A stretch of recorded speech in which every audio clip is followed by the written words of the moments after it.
Hi guys, my name is Evan. I'm one of your mods from Littleroot Lessons Discord, and welcome to our tutorial stream for the multi-battle draft league. We call this the LML.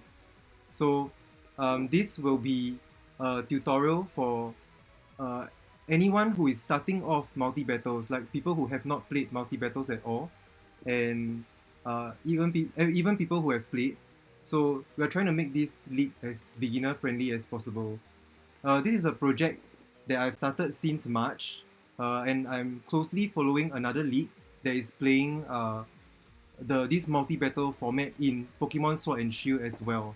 So I have some sort of basis, and they have done 4 seasons now. They are currently in their 5th season. They are called the Multi-Battle Conference. You can search MBC on Twitter and on YouTube.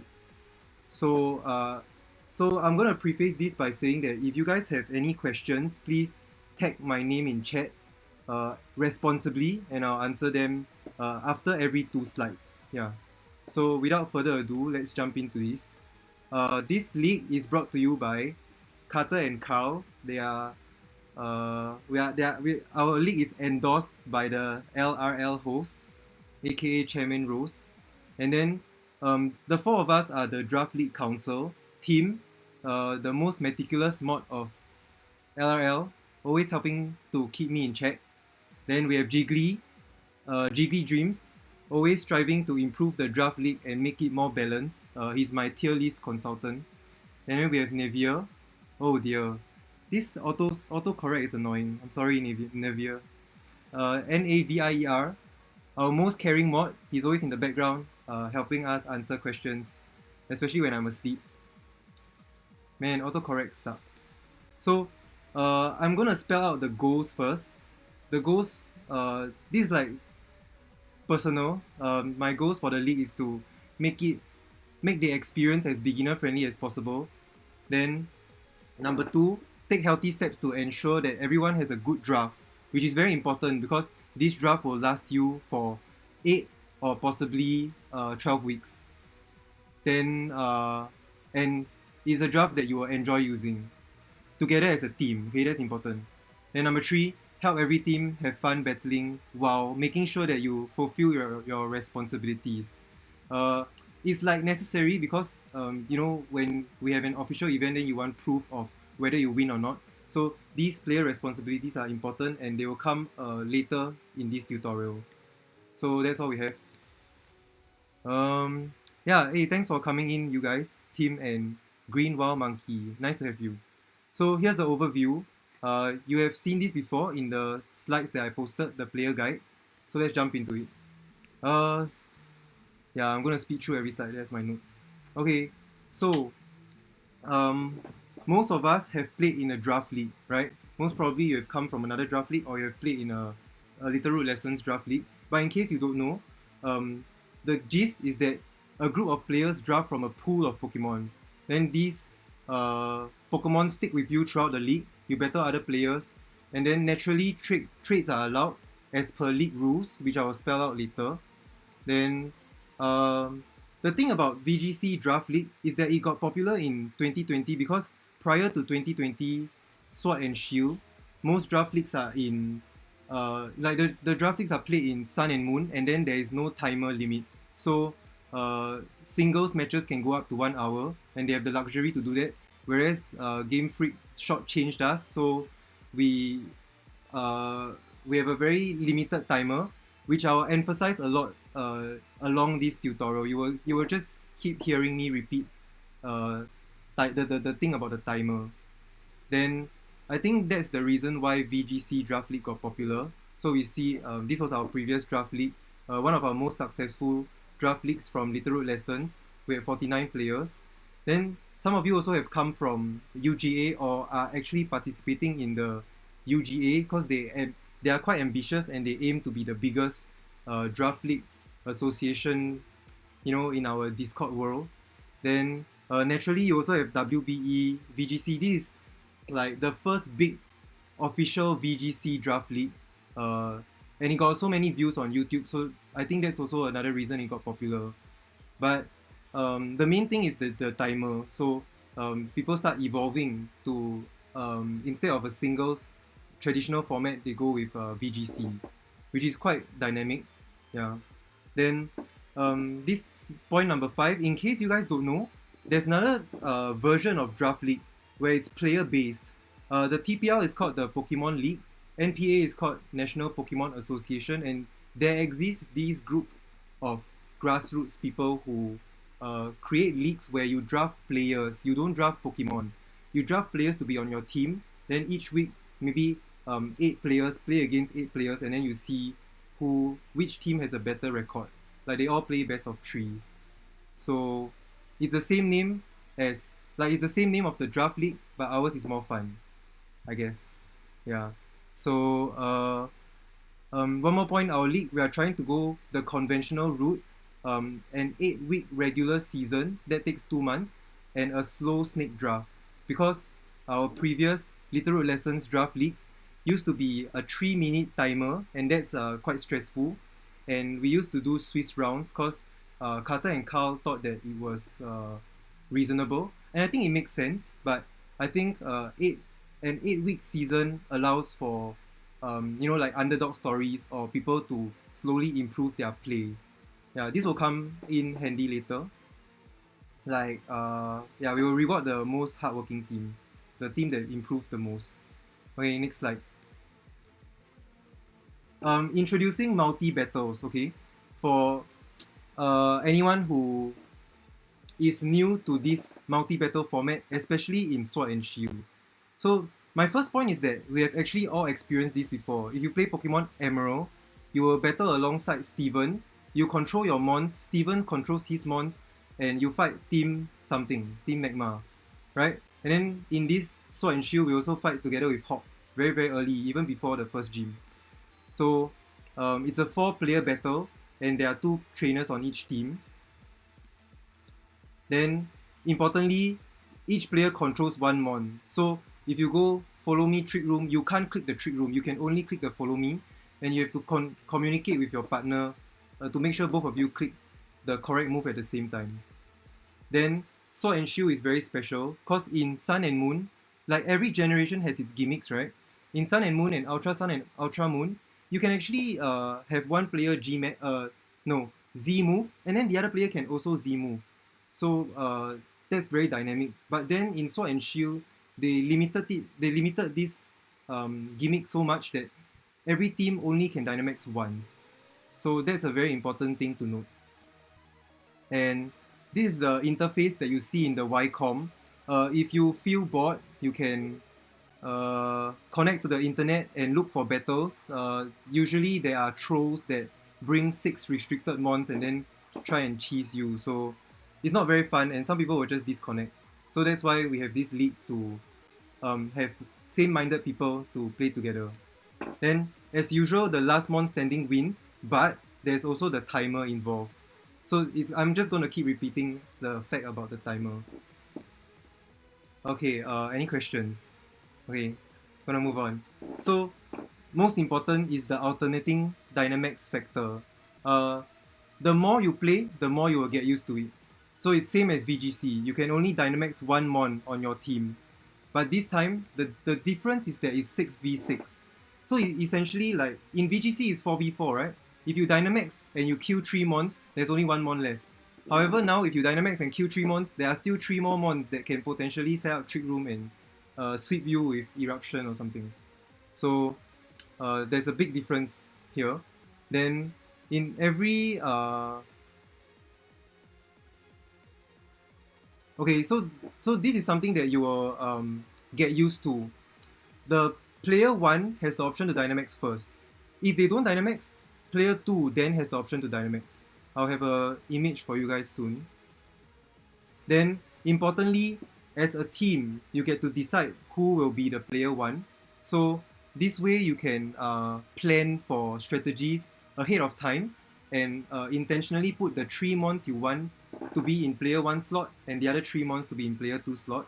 So the thing is, multi-battles, like the online system doesn't allow you to randomize this option. You cannot randomize who is player 1 and player 2 in each team. Therefore, is an unnecessary coin flip for it to be randomized anyway. So we are trying to eliminate that. Therefore, you get to choose who gets to be player one. So here we go. The team preview will look like this. At the bottom, the player on the left will always be player one. That's easy for you to remember. I'll come up with a recap in the next few slides. Then the image above, you can see that is the team selection. The person who selects the rules will select the player one. Then if you can see the small image, you will see a Blastoise there, right? So Blastoise is in the player one slot. So if this blue team leads with Blastoise, you can deduce that it is less likely to be a Shell Smash set. Because if it goes for turn 1 Shell Smash, it cannot Dynamax on turn 2, so what's the point? So hopefully you understand this. Yeah. You will get used to it, and I'll explain more in the next few slides. So here, this is also an important point. During the match, if you can Dynamax, the player that is diagonally across you can Dynamax too. So you can assess the board state this way. Here's an image. So right now, we are in the player 2's perspective, player 2's point of view, and I am controlling the Grimmsnarl. So here, Grimmsnarl and Butterfree cannot Dynamax. And you can see this, remember this is from the Dynamax rates, right? So this timer goes half and full. So we know that player 2 slot cannot Dynamax. So easily you will know that player 1 slot can Dynamax. So just keep this in mind, because this will come very, very handy during the battle, especially when you're going for a mid-game Dynamax strategy. Yeah, and this is very fun. So based on what goes on, based on what happens on your side, you will know that the opponent cannot Dynamax. Like the Butterfree right now, it cannot Dynamax. Then who's beside the Jolteon can Dynamax, so that's quite interesting. Then you can also deduce that this Grimmsnarl might go for Fake Out or might go for something like Fake Tears, right? So this is readable, and when you are prepping for your strategies, this comes into play a lot. Yeah, okay. No questions? Nice. Yeah, everyone following so far? Press 1 if you are following. I hope I'm not going too fast. So, now that I've got the alternating Dynamax factor, because that's the main gimmick of the game, the whole game revolves around this option to Dynamax, because it gives you a defensive option, and it also allows you to go crazy and try and sweep, right? Yeah. So that's the most important thing. Thanks for your responses. Man, you guys are good. Thanks, man. Okay, let's move on.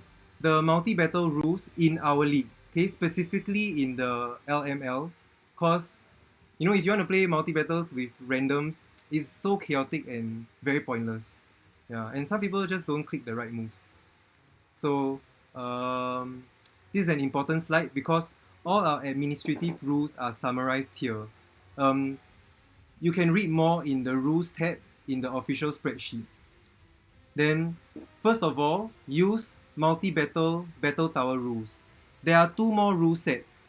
These rule sets are a bit strange. They allow actually all rule sets allow every mon. So those 2 rule sets are like in a sense customizable, but it really doesn't make sense. Those Pokemon are set to level 100, and when you choose team preview, you can choose a maximum of 3, right? But those other 2 rule sets, oh, do I have it here? Yeah, you can see the one above and below. You will see it when you go to the VS, the victory station or something like the battle ladder, then you go to download rules. You will see it there. Then the other 2 rule sets are a bit lame because you can choose 1 Pokemon and accidentally click done. Then this, like, you have to reconnect with your teammates again because you only send 1 Pokemon instead of 3. So we are using these rules because these rules follow VGC. Every mon is level 50, and it forces you to choose 3 mons before you can click done. I think this is the most important point. This is like the most important reason why I chose these rules for us to follow. Then the point about being level 50 like VGC, I think this helps all of us because then we can make speed counts faster. Because if everything is converted to level 100, then it's very difficult to remember speed stats. So this is to help all of us make the league as beginner friendly as possible. Then all mons must have the battle ready symbol. I forgot to put this whole line in inverted commas, but if you have mons with legacy moves or mons that you feel are very precious, wink wink to some people, you know who I'm referring to, then you don't have to purposely go to the man and give them the battle ready symbol, because battle tower rules means as long as the mon is in the game, you can fight. So if your mon is precious and you don't want the battle ready symbol to erase the legacy moves, then just make sure you check on Pokemon Showdown that this is allowed in VGC 2021. Okay, then but if you are completely unsure, then choose the battle ready symbol. Some examples are Togekis actually can go for Tailwind, Blastoise can go for Follow Me, Incineroar can go for Knockoff. These three moves are not allowed in our league. Yeah, Magma and Electabuzz can go for Follow Me as well. So these are not allowed in our league. So just remember that. Then each player brings a maximum of 4 mons and chooses 3. Don't bring 5 or 6 mons, although you are allowed to. So always bring 4 mons per player. Then item clause applies for the whole team. So here, oh, I have a circle, right? Yeah, all these 8 items must be different. Yeah, don't say like, oh, I'm gonna bring if you see this Pinkachin, if you can see it, I'll enlarge it later. If you see this Pinkachin there, it's holding a boiled egg, cause this team is putting the Pinkachin there just to bait, just to trick the opponent. But then don't say that like I won't bring the Pinkachin in the match, therefore I give it safety goggles, cause your Grims now is holding the safety goggles. So try to avoid that as much as possible. I mean, strictly avoid that as much as possible. Then the next point is species clause applies for the whole team. This is very important because we don't want teams to have 2 Rotoms. If you have 2 Rotoms, you are forced to bring 1 Rotom per player. It's very spicy, but we don't allow this. Then imagine 2 teams with like Galarian Zapdos and regular Zapdos. Yeah, so we are gonna avoid this at all costs. And the same thing like Ninetales, 1 fire and then 1 ice. So that's a no. Then in regular season, we are playing best of 1. Okay, you only have 1 shot, but you have 6 mons, so you have plenty of tools. Then in playoffs, things get more serious, and we play best of 3s. So here is the image. I'm gonna enlarge it. Here's our recap. Okay, any questions first? When we bring our Pokemon to battle, does the game allow us to bring 3 Pokemon per team? The game forces you to bring 3 Pokemon per team. Yeah, you bring 4. The game allows you to bring 6, but strictly please bring 4. But then when you have to choose your mons, right, during team preview, it forces you to choose 3. If you draft Mew, only 1 player can bring Mew. Yeah, good point, team. Okay, recap. Where is the player 1 slot? Oh no, if you draft Rotom, you are stuck with that Rotom form as per the tier list. Yeah, you will see some Rotoms in the C tier. Those are good Rotoms. Very cheap. Okay, so where is the player 1 slot? It's always on the left. This allows you to... Oh, I'm pressing down at the wrong window. So this allows you to like figure out your opponent's game plan maybe in team preview. So you know that like this Blastoise is in the player 1 slot. I don't think it's going to go for Shell Smash unless it comes in the late game. Okay? Then same as the Incineroar. Like if this guy leads Incineroar and Venusaur, then you're gonna ask, oh no, is this guy gonna Dynamax Venusaur on turn 1 and Dynamax the Incineroar on turn 1 and then use Bulldoze to proc a policy, this kind of random strats, okay? So this circle, okay, you can bring 3 mons, you are fine, because all you need to do is bring 3 mons into the battle. If you are confident and you don't need a last mon to bait, or you don't have time to prep that last mon, that's fine. You can bring 3 mons. Then this item is completely useless in a match. It's boiled egg. So the thing is, your opponent cannot see that your Pokemon are holding items. So essentially, there's no point doing this. But if you are streaming and you want to have fun, by all means, go ahead. It's quite cute. Like you can bring bread and trick it if you want, like Wolf. Then yeah, one last reminder: bring 4 and choose 3. You can see 2 more extra slots, right? The system allows you to do it, but please avoid it. Okay. So yeah, nice, very good. Let's move on to the timer. Yeah, the timer is avoidable. No, it's unavoidable because Game Freak shortchanged us, and that's the reason why we don't see a lot of singles draft leaks on YouTube. Then in your homework, you see this video of Wolf Glick playing with Poke-Aim, right? And that's the MBL. The reason I feel like a big reason why they didn't continue it for Sword and Shield is because it's so dumb. Like every game has to go to 20 minutes, and a lot of times timer stall strategies can pull through, even though Dynamax seems so powerful. Yeah, so this is something that I have to remind all players before draft, so that when you draft, you have this in mind, and your draft becomes more thoughtful. So, yeah, so these are nitty-gritty details, but it's very good to know. Team preview time is 90 seconds. It's the same as VGC. So you have these 90 seconds to talk through who you're going to lead, and then choose the back 2 mons. The move time. In VGC, you have 45 seconds. Over here, you have an extra 15 seconds to discuss with your teammate. Let me assure you, this 60 seconds is going to fly by, and then you're going to scramble in the last 10 seconds to choose your moves. So just remember that it's 1 minute. Then your time. You don't have your time.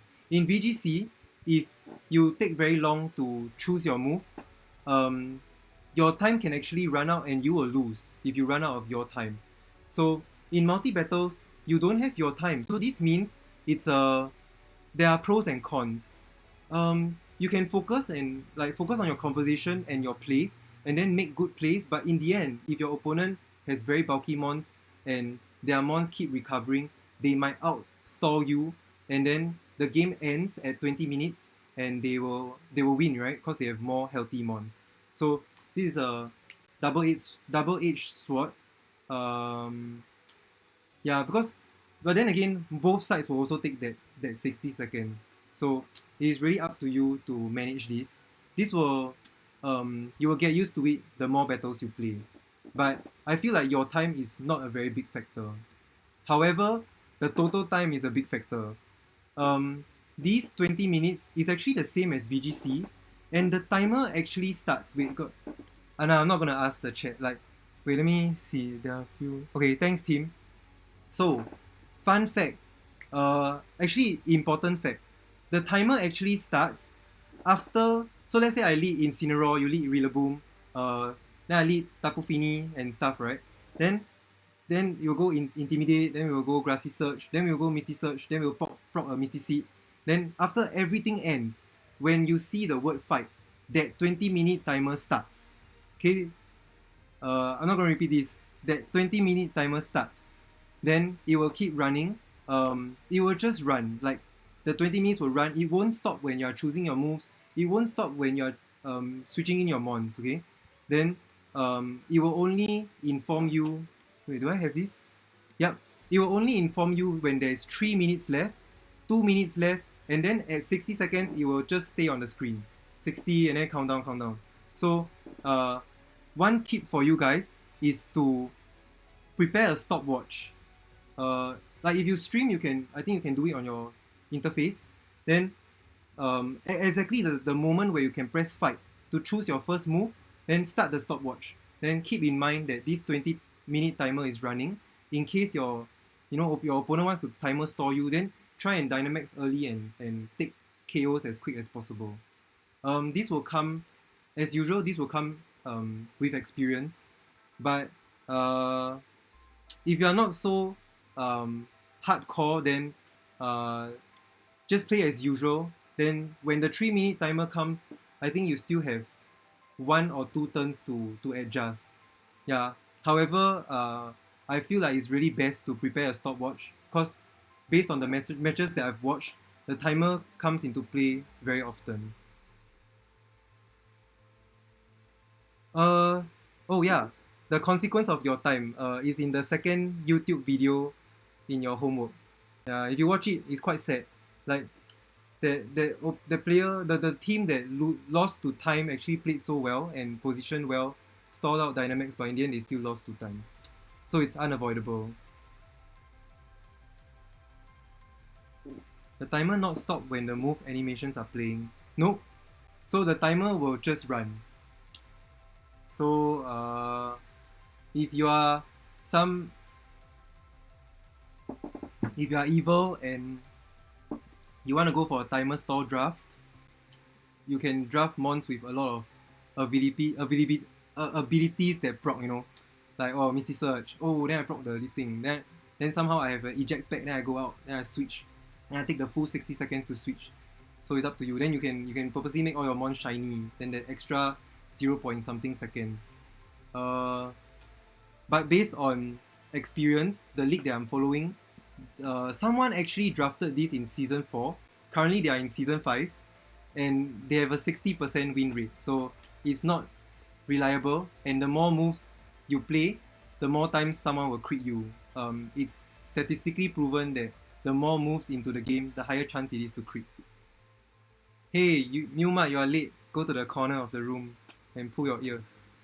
Okay, everyone clear so far? I am Iron Man. Yeah, Dynamax takes up 20 seconds, huh? Yeah. But 20 minutes is actually very playable. So keep that in mind when you are drafting, and at the same time when you are formulating game plans. Yeah. I will talk about the timer again. Okay, here we go. This is very short. Moves that work differently. Every double battle, like in VGC, Helping Hand, Coaching, all these moves work, except for these 2 moves that work differently. Ally Switch, you can click it, you can bring it, you can click it, but it will say but it failed. Then Beat Up, you cannot beat up 6 times, I'm sorry, you can only beat up 3 times, because your side controls 3 mons. So this might sway you guys from drafting justified mons. So just keep this in mind, and keep in mind if you are drafting a justified mon, the leeway that you have in this in terms of strategies. So we are having no ally switch. I would say we are essentially creating a perfect world of VGC, but we are stuck in a 6v6 battle instead of a 4v4 battle. So it's kind of like WandaVision, where Wanda creates a perfect world for herself, but it's fake. Hashtag no spoilers. We have to blame it on that one executive guy who believes that, ally switch is a balanced move in VGC. But I'm not just, I mean, it's respectable, I guess. So, notable moves that work, everything else. Pledges, or if you go for round and round, the next Pokemon will move immediately. Acupressure, you can boost your opponent, your teammate stats. Self Shadow Sneak in Psychic Terrain, or self Ice Shard to a Serena, it works. Then Pollen Path Healing, it works. Coaching and Helping Hand. If you guys want to test mechanics, we can actually do that now in game. You play in the Galarian Star Tour, then you play with that gym leader, and then you test your moves against him. So the short answer is everything works except for ally switch and beat up. If anyone, like, this is from my research, if anyone else finds something very niche that works differently, then please let the whole league know. Otherwise this is all I have. Shedinja Reap, cause it's very tricky to use. Then Keldeo also quite sad. Potential strategies. Yeah, for newcomers and for people who have not watched multi battles, here is a very quick summary. Um, and I would say this is a good summary. So if you pay attention to these points, I think you will come up with a very solid draft. So obviously, turn one Dynamax with good synergy with partner. Good synergy means maybe the partner goes for fake tears. Maybe the partner goes for fake out. Um, and good synergy can also mean you Dynamax the Dragapult, go for Max Phantasm, then the Zacian goes for Behemoth Blade, right? So this strategy should be the most common, and I would say it's actually quite easy to prepare for, but do keep in mind that yeah, this is a strategy you can go for. Secondly, turn one setup and turn two Dynamax. This requires a bit of planning to put the correct mon in the player 1 slot and the player 2 slot. So here's an example. Currently we are in turn 1. Player 1 in the red team has a Volcarona, then player 2 has a Togekiss. Then this gives questions to the blue team, right? Does the Volcarona go for Rage Powder, then the Togekiss no, sorry, does the Togekiss go for Follow Me, then the Volcarona straight up Dynamaxes? Or does the Volcarona go for Rage Powder, then the Togekiss Nasty Plot for a potential turn 2 max? Right, these are possible strategies to look out for and also to bring for your own matches. Then the next one is you will see it when it comes in the game. Imagine like this team has 3 slots. Then those 3 slots are all weak to Max Quick. That's easy, you just Max Quick into those 3 slots, barring an air balloon. So this strategy is a very important concept. Kill 3 mons on one side and force a 2v1. Then very high chance the 2v1 will come out on top. The next one is a mid-game trick room. Based on all the matches that I followed, this is very, very common. 2 varies, okay? It's very, very common. So when you draft, maybe remember to come up with a solid trick room strategy with bulky trick room mons. Then, I see I'm here again with Timer Store. With Endless Recovery, right? If you are able to set up Max Steel Spike, Max Quick, then this mon can just keep healing and be the last mon standing. Then including hazards, but hazards are very rare. I think VGC players tend not to think of it, but it's possible. Then there's also Gmax Corporaja with that spikes move. If you are weak to steel, when you switch in, you take damage. So it's possible, but it's rare. Then these are just the basics. You can innovate more strategies and work it out. If you can do it, that's awesome. But a personal rule of thumb, if your plan requires 3 moves, I would say it's too far-fetched. Like maybe you go for something with with speed boost, then you go and protect, then you go and baton pass, but then the opponent can just Dynamax. So just be aware of that. However, these above 5 points are I think they are succinct enough to guide you guys through. Time for Gmax Dreadnought. Cool, I never thought of that. Yeah, that's quite cool. Stealth Rocks. Okay, any questions from you guys? Hey, once again, if you guys are following, please press 1. Because this slide is one important point that I want to stop at. No, Asada, bad student. Thanks guys. Okay. Yeah, this is the fun part about multi-battles. And having to plan a few turns ahead with the Dynamax factor, so that's also very fun. And then it's also quite important to have Pokemon that can switch into moves, like if you can bait a Max Quick and then you switch in a Levitate Mon, that's a potentially good strategy. This will come out when you guys start playing. My advice is also to just type multi-battle league or multi-battle conference on YouTube. You should be able to find a few good videos.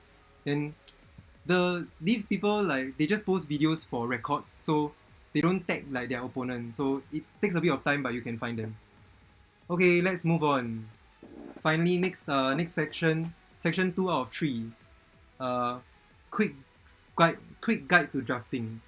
let me reiterate I really want to do this. Let's reiterate the goals of this league. So we really want this to be as beginner friendly as possible. We have 20 teams. Let's work together as a league and then help each other. Then I really want everyone to come up with good drafts, which is why I'm doing this tutorial, and really enjoy these 10 mons that you are using, because they will be with you for 8 weeks and maybe more if you get to top cut. Then the thing about player responsibilities, so I'll touch on later, but there are some things that you guys have to remember, and you have 2 to 3 people, so try your best to remember it. Okay, let's go. We are going to drafting, which is actually a very big portion of the league, right? Because it dictates the whole journey in the next 2 months. Our drafting process, the draft order will be randomized live. Oh, I'm still on track. It's only 10:30. I'm planning to do this at 11. Then each team takes turns to. Man, this thing is blocking me. Yeah, each team takes turns to select, and you are given 1 hour.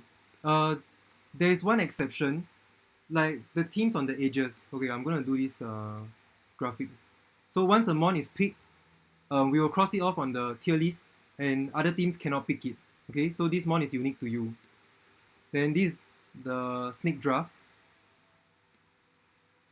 Oh man, I made all this. I don't know whether you guys can see the animations. So the first team picks. Then we go pick 1, pick 2, all the way to 20. Then team number 20 picks 2. So we are trying to expedite the draft process, because if you do the math, 200 picks means 1 hour per pick. If we do this 24/7, it will take 11 days if I'm not wrong. I forgot already.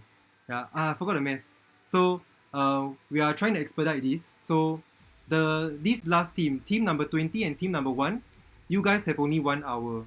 So do make good use of the downtime to look out for combos, because you'll be picking 2 mons at once, and that's a significant advantage. So so it's a give and take.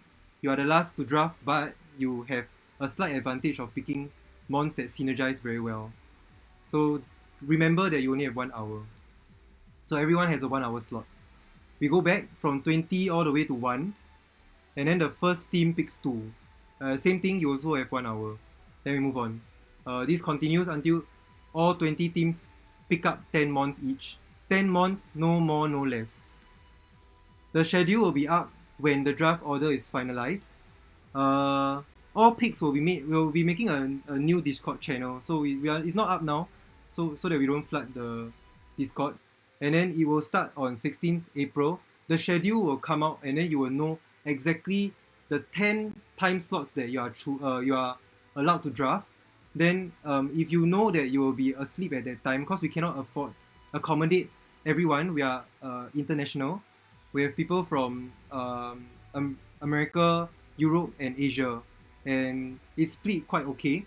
So if you know that you cannot draft at that time slot, then let one of the draft league council members know. Give us about 5 picks. Like let's say you are 5 hours prior, right?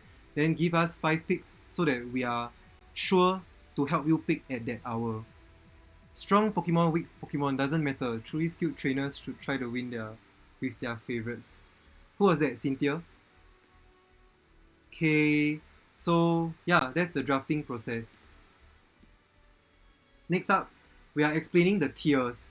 You guys have already, like, if you are ambitious and if you are enthusiastic, unlike me, I have no time because I was doing this. You guys can break up the tier list that you are given, right? And then narrow down which mons you think are good, and which mons are useful to you. Yeah, I will come up with this later with the slide called Preparing a Competent Draft. Okay, each team gets 450 points. Just to remind you guys, the rules are already written down. Then, actually 450 is 15 units, okay? I'm putting things in perspective. So you can spend however you like. The U tier is super powerful. So the concept of the U tier is that it's very centralizing. All the mons have stats a tier above the rest, and they are powerful regardless of Dynamax. So we are pricing them almost twice as expensive as the S tier. The multi-battle league that I'm following, MBC, they were very conservative. They have 5 seasons now, and I don't know why their council is not giving the green light for U tier to Dynamax. So in their format, U tier is worth 140 points, and the U tier cannot Dynamax. And then turns out 90% of the teams didn't draft a U tier.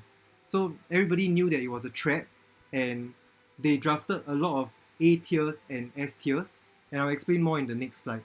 However, we are going to make things quite similar to the current Series 8 meta. So you are allowed to Dynamax your U tier. So this will be entirely up to you if you want to pick up a U tier. I would say it's good value, and I would say they are really very centralizing, so they should be able to help you. So this is really you guys discuss together as a team and try and come up with a decision. If this decision can also be affected during the draft, so keep an open mind. The wishy-washy is here because in my tier list, I put down the base stats, right? So it's easy to refer to these mons. But the wishy-washy has very little stats, so remember that wishy-washy is entirely draftable, and it goes into the battle with a heck of a lot of stats. So that's the wishy-washy. The rest of the mons have same stats with their other forms. Unless you guys can think of another one. What happens if you don't draft and forget to send? Yeah, you will entirely skip your turn until the end of all 200 mons drafted. Then you get to finally choose. So if you have like 2 mons not drafted, then you can choose those 2 mons. Yeah, but then it will be slim pickings because there's about 300 plus viable VGC mons. So it's better to keep to your time slot. We are going to come up with a very strict schedule so you can follow it and just preempt and then work together as a team and let us know. Yeah. So reiterate, all mons can Dynamax. Naturally, except for these 3, okay? Because you can't even click the Dynamax button. Oh, you can't click the Dynamax button, but then the Dynamax will still pass between players. Yeah, FYI. Then U tier, 160 points. There are a total of 28 to draft. We are going to allow them to Dynamax, so watch out for them if they are drafted. They command respect, and I'm very interested to see strategies that you guys come up with, because the draft league that I'm following, everybody are very conservative. They are like timid, and they didn't draft U tiers, so we haven't seen them in action in a multi-battle format. Then S tiers, there are a total of 50. You guys can see this in the tier list. Yeah, I'll tell you why I'm talking about the total mons. Then S tier are the core and the backbone of each team. There are a lot of notable G-Max Pokemon here, so you buy one and get one free. And they add flexibility to your team because your opponent has to prep for both the regular and the G-Max form. So that's the reason why some of them are shifted to the S tier, including mons with all the residual damage moves. Then picking up an S tier is good for beginner teams because these mons are easy to use. Then A tier, there are a total of 85. So about 20% more than S tier teams. They have a deep move pool, and they have very common VGC tools, abilities, and they also appear in common VGC combos, and they often have useful roles. Moderately versatile, but the moderate is with a pinch of salt. Some of these A tiers can be very, very versatile. Then B tiers, 30 points, and there are a total of 135. The bulk of the mons that are being picked will be B tiers. Good tools to round out your team, but then these mons are usually used in conjunction with another mon. Like, for example, it can do damage like crazy, but it cannot defend itself. Or it can be super defensive, but it cannot do damage, right? So I would say it's difficult to use by itself. Then C tiers are the rest. These mons are very niche and they require heavy support. Essentially, they are the rest of the Pokédex. Some of the C tiers, hint hint, have a lot of base stats and they are spicy. And the reason they are here is because in our previous draft league in season 3, they are not drafted. At the same time, in the leagues that I'm following, they are also not drafted. So the reason why I put them there is to I want to see them have use, let you guys enjoy them, and yeah, just enjoy them and see more usage. Then I'm gonna finally say that we are constantly improving on the tier list. If this is successful and we come up with a second multi-battle league, then we are gonna revise the tier list and shift some mons around. Yeah, some mons did very well in Draft League Season 3, and that's the reason why you see them bumped up into the A tier for those of us who were players in our previous Draft League. What happens if you... Okay, yep. Yeah, so enjoy breaking down the tier list. Here are some special deals, just to remind you guys. It's written on the tier list at the leftmost column. Things to remember. Gmax mons, buy one and get one free. Then special mons, sometimes you can buy one and get 17 free, aka Silverlight. Then the most notable, because Lycanroc has never seen usage in the multi-battle league for a few seasons already, and in our last draft league, we are gonna make this spicy. You buy one and get 3 free. Sorry, you buy one and get 2 free, you get, I believe, 6 more abilities. So whoever drafts Lycanroc, have fun. I really think it's a viable mon, except it keeps getting outshadowed by other mons. Then the second notable mon will be Gorgeist. You can bring the fast one and you can bring the slow one. Then repeat the other mons with specific forms, especially Rotom, regional forms, and the genies. When you draft it, it must remain that form throughout the league. So if you draft a Landorus I, you cannot change it into a Landorus T with Intimidate. First of all, if in doubt, check with your teammates. If really in doubt, just tag me on Discord. Then, yeah, just a reminder, read the tier list spreadsheet carefully. Okay. I like the amount of Pokemon in C tier. Yeah, I appreciate that comment. You guys can enjoy using the C tiers, because there are only 10 points, even less than 1 unit, right? Then they should be able to help you guys in the league. Then 450 points is okay. It's an okay amount to spend. Then reiterating, you must draft exactly 10 mons, no more, no less. Then during the draft, it's gonna get quite hectic. However, you should have about like 10 to 20 hours between each draft. So, work with your team, then come up with ideas, be open with each other, and be flexible with your choices. Then at the same time, we are gonna come up with a full big picture, right? So everyone can see what other people are drafting. Then you don't have to record this yourself. I'll do the recording for you. Then also keep in mind what other people are drafting. For example, if someone drafts a Calyrex Shadow, then make sure, please put a Darkmon in your team. If not, that Calyrex Shadow is gonna wreck you. So keep an open mind. Yeah, the goal of the league, I repeat, is to make the experience good, and everyone please enjoy your drafts. Then this is from the multi-battle league that I'm following. Based on their experience, your your second and third and fourth picks will determine your draft structure. Will you become very hyper offensive with very fast mons, or will you become top heavy, whereby most of the time you bring your top 6 mons out of your 10. Then the general tips will come later. How to form a competent draft. Next one, a top heavy draft can often have a good reason to be top heavy. In the previous WBE VGC league, right, Aaron Zhang consistently brings the top mons. Then in our previous draft league, there are some players who do that as well. Then there's a reason for that to be top heavy, and it doesn't matter. If you have a good reason for it, these teams can actually be successful. So don't have the illusion to think that, oh, my draft might be top heavy, then it might not be good, it might not be very flexible. A very good number of these teams are successful. Okay, pushing on. Man, slide 20 out of 35, I'm okay.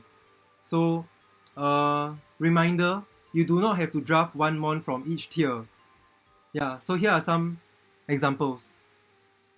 This was in the previous season, season 4 of the MBC. Their U tiers cannot Dynamax. So just keep this in mind, because these draft structures might not be what we see in the next few weeks. So the first place team actually drafted 2 S tiers. That's a big investment, 2 times 90 points. Then this is a very, like a very standard draft. You might see a lot of these from our 20 teams, complemented with 2 A tiers, 4 B tiers, and 2 C tiers. It seems to be very standard. Then the second place team actually drafted 5 A tiers and 5 B tiers, and they managed to get second. They managed to come out with a good record from the 8 weeks of regular season. Then this is a different thing, but having 2 S tiers as well, 1 A tier, maybe the A tier seems to be important to them, and then 7 B tiers that can complement the team well. Yeah, this team managed to get third. Then this one is a bit, maybe I would say high level, because you only have 1 S tier, but then you have 4 A tiers that might not be as strong, but they synergize well together. So I think this team, they must have planned well and then come up with good calls during drafting. Yeah, but they got fourth. Then this team was never drafted, but I'm putting it here as an example. Like there's a possibility you can go for 1 U tier and you still have good enough mons in the back. This draft is so similar to the first example, whereas you trade 2 S tiers for a very powerful U tier. So this is possible. Then last point to note, a quick rule of thumb. Try not to draft more than 4 C tiers unless you drafted a spicy one. Because, like to be precise, not fully evolved mons. Because remember that out of your 10 mons, the 6 of those mons are entering the battlefield. They have to fend for themselves, especially in the late game. So it's just a quick rule of thumb, but if you are confident, I feel like you can go ahead. Yeah. And then at the same time, we have leeway to make trades along the way. So feel free to experiment. And as always, talk to your team and work things out together. Then in the previous draft, they only have a limit of 400 points. So I scaled these examples as per our draft. You can see this image at the, I'm going to make it big here. So these are the possible combinations. C for cute. Okay. The note that these 22 combinations are not all the combinations you have, because these are just the most cost efficient. Like in other combinations, you might have 20 points remaining, which is fine. If you feel that like a C tier fits your team more and better than a B tier mon, it's actually possible. Then really just go ahead, but at your own risk. Then once again, keep in mind that 6 out of 10 mons will enter the battlefield. This tab is called point budgeting. Then I also created simple team builder. I hope you guys are having fun with it. This like immediately tells you how many points you have left, and I think it can help you guys. So I really hope it's useful. Then here, forming a competent draft. So this is the next important milestone.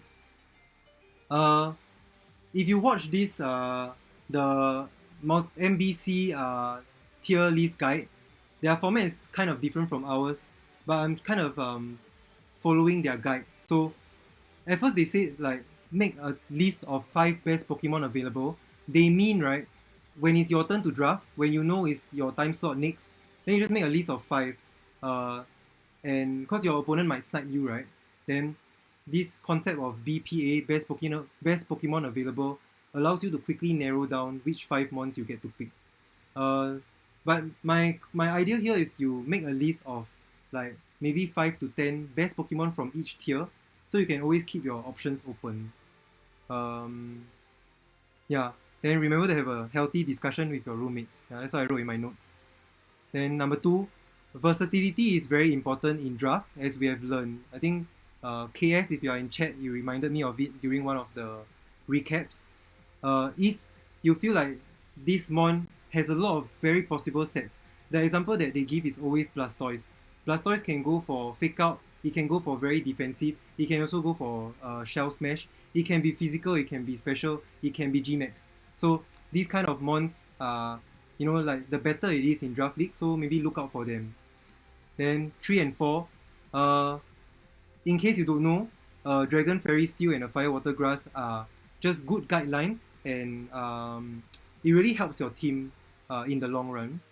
Then this is my personal point. Collect as many type immunities as possible so that it is difficult during team building, during the team building phase. Then keep in mind that 6 out of 10 mons will be battling. The last point, for this, you see, every draft league has a different tier list, right? And then if you can find a Pokemon that you feel should be a tier above, but then I made it too cheap, right? Then just punish the league and pick it up. Find loopholes and exploit them. Then then maybe your draft will be more powerful. So yeah, really like enjoy looking for these loopholes in our tier lists. And that this will motivate us to improve the tier list for future leagues. Okay. Any questions before I guys, what's this? Don't be so noisy in the chat, okay? U is for underused, in case you get sniped. One tip is to, if you are focusing on a U tier draft, most U tier Pokemon have similar typings, like Steel Psychic or Flying Mons, okay? Then my advice to you is budget your points, draft all the C and B tiers. Go for it first, like steal all the very good C and B tiers so as not to get sniped. Then finally everyone will run out of points, but you have 160 points. Then you finally narrow down and aim for your U tier. That's a valid strategy if you are really ambitious and you really believe that this U tier can serve you well, and these 160 points are worth it. Yeah, worth spending. So that's my advice. Whether you take it or not, up to you. Any questions? If we are all okay, please press 1. Please press 1.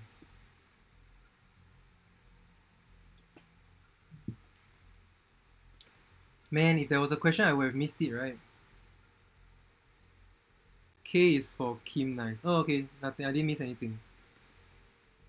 So, yeah, drafting is, I would say, the most important aspect of draft league, which is why we do this in a slow snake draft to give you guys 1 hour and possibly more. If you prep during your downtime, just communicate with your team.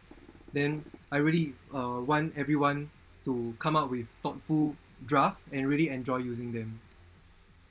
Here are some examples from the previous league, but keep in mind that these examples are very skewed because we forced everyone to draft 1 restricted and 1 Gmax, and sometimes this makes the draft very, very powerful. So this is very, very similar to the current Series 8, which is ending soon. So if anyone is excited, like I think Series 7 is coming back, yeah, that will be cool. So I'm going to go through our top 8 teams. So there's an average of base stats, right? The average is usually over 500. Yeah, it's quite interesting. So here I said that Jiggly, Evan and Sweet, our teams are hyper offensive, but they can still work well. So you see Jiggly's team is Yveltal, Tita, Exca, like everybody just whacks. But then like the supporting mons below, sometimes they don't come. Then in space, Ro and Les, their teams are top heavy. So most of the time you can expect them to bring the first 6 months and then sometimes just interchange, especially in space. But then the thing is, his top heavy mons like Lugia, Grimmsnarl, um, Urshifu, and Garchomp, they pair very, very well together. And he's been winning a lot of matches based off just bringing these 4 mons. Then the other two are Saber and Kuribo. These two drafts are unpredictable because they have a lot of good combinations. Kuribo's like team is so random. Like you don't know, um, like is he just gonna set Trick Room? When is the Glastrier coming in? Then is he gonna use Salazzle to beat up? Because that's quite difficult to stop.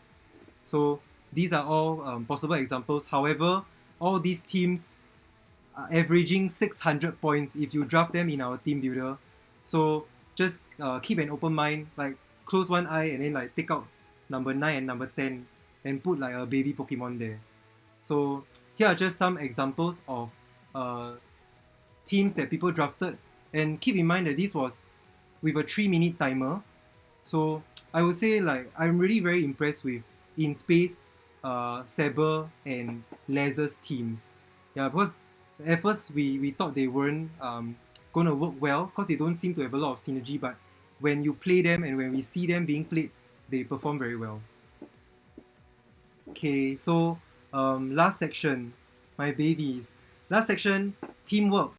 Okay, you guys are in teams of 2 and 3. Teamwork is important.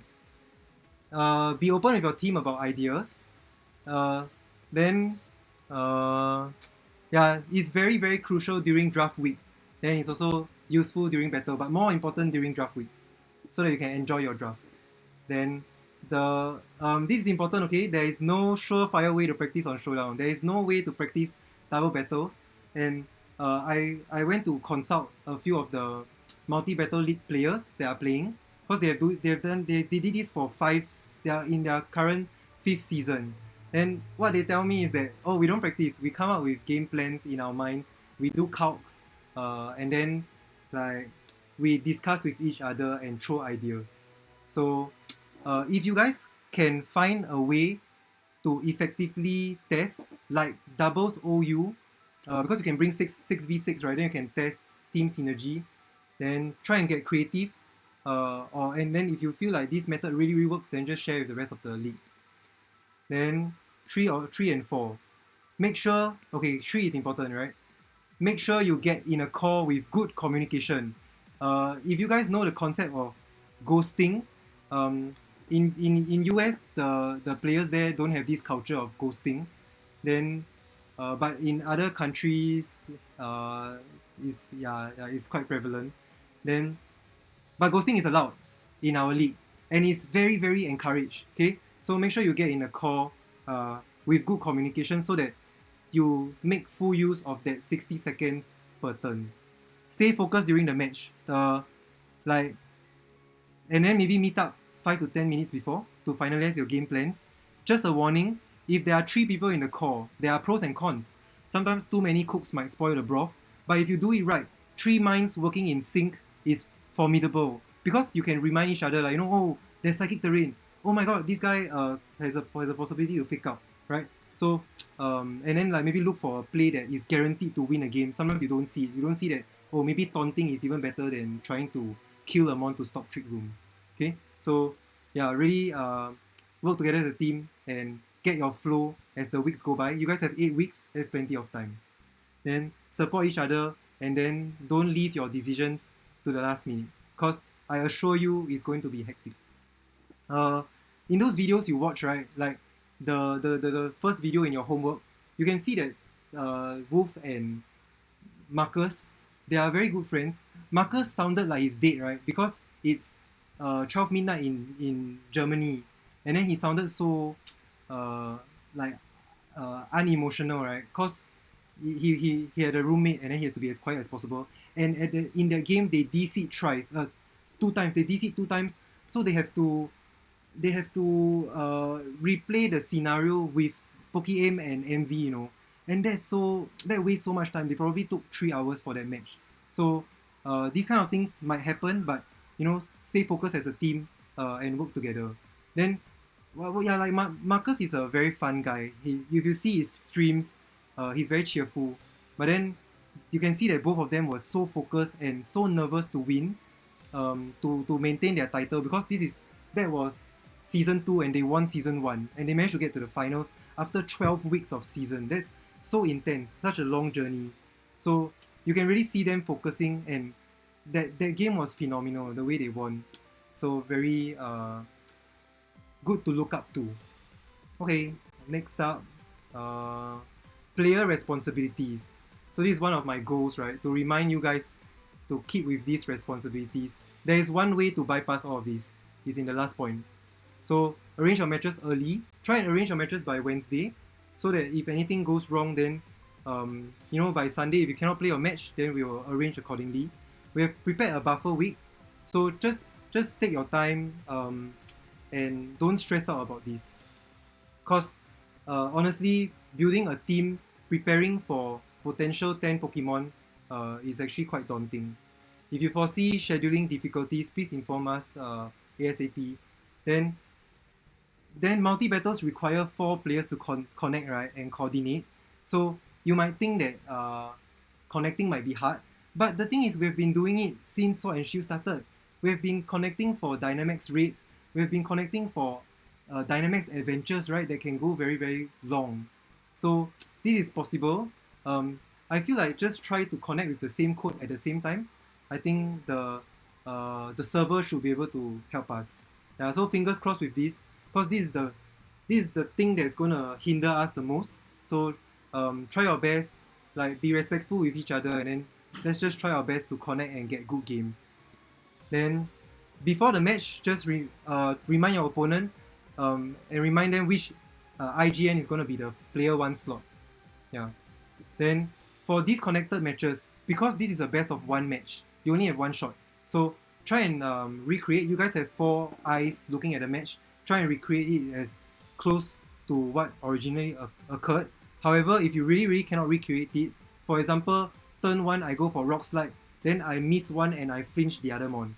This is super hard to recreate. Then tag me, and then if I'm asleep, I feel like you should just wait for me to wake up, and like we can try and manage it. But I think these kind of situations are very rare if everybody's connections are okay. Yeah. Then, so this is the thing that can bypass all your other responsibilities, like recording the kills and the deaths and taking a screenshot at the end. So you record the match. If you don't have a capture card, then record with your phone. Aim your phone at your monitor, or aim your phone at your 3DS Lite. I'm sorry, NJ. So this is really appreciated, because this will allow you guys to focus on your match, and then at the same time have proof of the differential, or proof of like certain scenarios. Okay, everyone following so far? This might be quite heavy. Yeah. Okay, I'm gonna end as quick as possible. Then we can go for the juicy draft order randomization. So these are in your slides in the player guide. So yeah, just keep looking through and remember to remember these. So team responsibilities. So this is after the match. Remember to take a screenshot. This is the screenshot. I'll enlarge it later, because this shows very clearly the differential. Because we are there can be tiebreakers, and then we will resolve these tiebreakers due to differential. Yeah, this screen is 1-2 seconds, so you can press the screenshot button in time. If you feel like you cannot do it, then you hold the screenshot button to take a screen capture. Then we will come up with personalized Google Forms, so you can drop down and select your mons and come up with kills and deaths. This will come in later. There's a participation prize for this. Then at last, upload a Pokepaste of 6 mons. Don't upload 8 mons. Don't give me your baits. Then these mons, don't put EV spreads. Don't put natures, right? Because you don't want other people to know. Then this is just to record mon usage, and hopefully, if team can do it, maybe item usage and moves. Then like maybe you can make an make a league with like open information, so you can look at your opponent's past matches and then come up with like intelligent guesses of what these guys might prepare. Yeah. So this is just a working project, then hopefully it works. But I think uploading a PokePaste with just the moves and the items like open team sheets, I think it helps. Then this one is transaction periods, aka trades. There will be 3. Yeah, I'll come up with more detailed guidelines after this. Yeah, so look out for it in the next week. But just adhere to these trade periods strictly if you guys really think that you need to trade certain mons. Then last thing to note, no trades will be made until week 2, until the weekend of week 2, because you would have spent 10-hour time slots to come up with a very thoughtful draft, right? Then we want you guys to get used to your teams, and don't want you guys to feel like, oh, you can just freely switch your mons every week. So only until the end of week 2, then you can trade. So yeah, hopefully this won't occur often. Top 2 names are a team. Yeah, in this screenshot, the top 2 names are a team. You can see the capture taken at the corner. The top 2 names are a team. These 2 won, Matt and Zero Dime. Then Tear Bear and Dina. These 2 people on Twitter, they post very spicy tweets, but they lost. Then you can see the Pokeballs, the empty Pokeballs, they have 0, right? Then currently this differential is 3, because the team above win 3-0, so they have a differential of plus 3 points.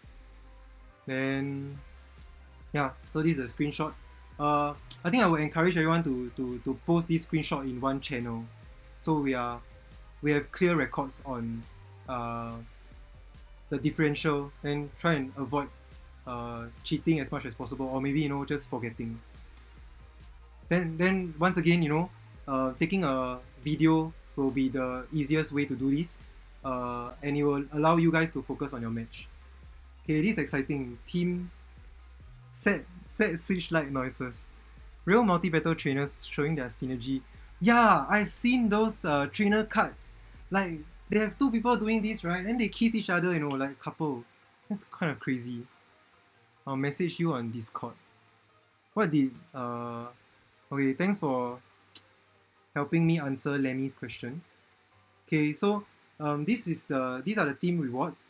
We'll be splitting our prize pool, because we're getting $10 each, so there's 200 USD. We're splitting our prize pool to 12 teams that can win prize money. So on top of the top 8, because the top 8 you do very well in the 8-week season, then you guys will be getting a bit higher prizes. Then these are the teams that can get a small participation prize to keep the league engaging, and just let everyone enjoy yourselves and have a good time. So the top 8 teams, there's naturally going to be a crazy kill leader, so we're going to ignore those top 8. Then the next top kill leader and second will get these 2 prizes. This is to remind you guys to always submit your kills and deaths. Then the most improved team, this will be community voted. For example, a team that went 0-4, but they fought so hard and then they won until their record is 4-4, and they made it into top cut. No, they are just shy of top cut. Yeah, then this can be community voted. So yeah, I think just have fun. Then the last one, creative nicknames. So if you breed your mons, then yeah, your mons can have nicknames during the battle, right? Because in multi-battle tower rules, all multi-battle rules, you can see Pokemon nicknames. So if you guys stream, this will be quite fun. Then for these nicknames, put them in your PokePaste. Then our council will decide on the most creative nicknames. Oops, I skipped something. Yeah, bonus points for weekly themes. That's just an idea on my side. I'm not sure if this will really happen. Okay, then the last part, league administration. This is how the scores work.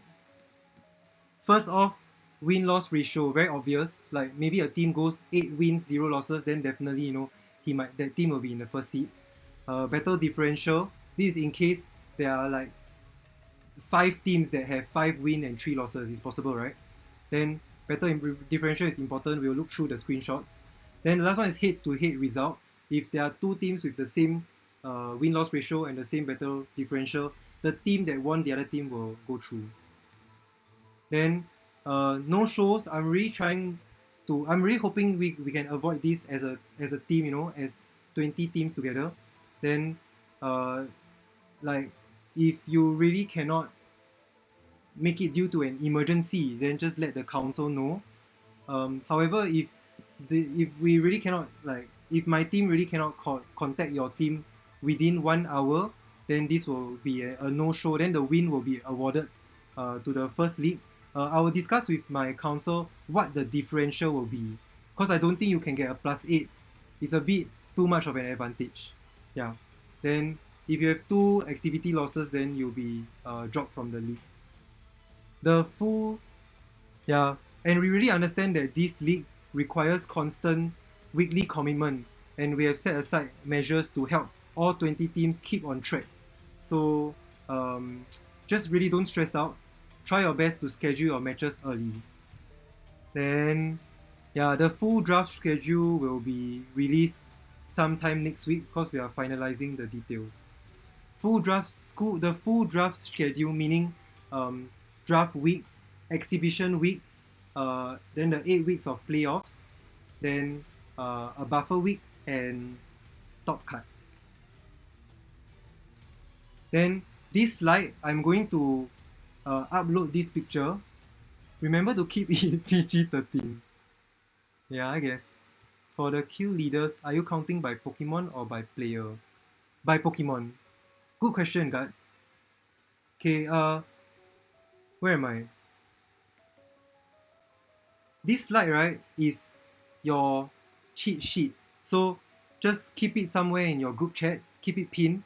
So every time before you start the battle, just look at this. Then you just follow the steps. The important thing is those 4 images. So I updated this, so like I will post this picture again in our group chat. The person who selects rules, because sometimes first time you might not be sure of what to do, right? Remember, you select your opponent, your player 1 first, because player 1 is always on the left slot. Then select your player 2. Then you select your opponent's player 1. You can press B. You can press B or something to undo. Yeah, because if you press you spam A, right, it won't allow you to go through. You must press X to lock both teams in. Then remember, don't click automatic, because it will auto lock teams to be random. Then you have to reconnect, right? So just follow these guidelines. Then remember, bring only 3 out of 4. Yeah, all these things just remember the rules. Then as a courtesy, remember just remind your opponent, oh, this guy is going to be in player 1. And then if your opponent selects rules, then they will know what to do. Okay. Then the 20-minute timer is there just to remind you. Best to keep a stopwatch. Then remember to take the screenshot at the end. Then if you are streaming, then don't worry, just screenshot your stream. Yeah, so this picture I'll post it up for you guys. And that's my last slide. Yeah. Okay, any last questions? Yeah, I'll give you guys 2 minutes, and we're going to jump in straight to our draft order randomization.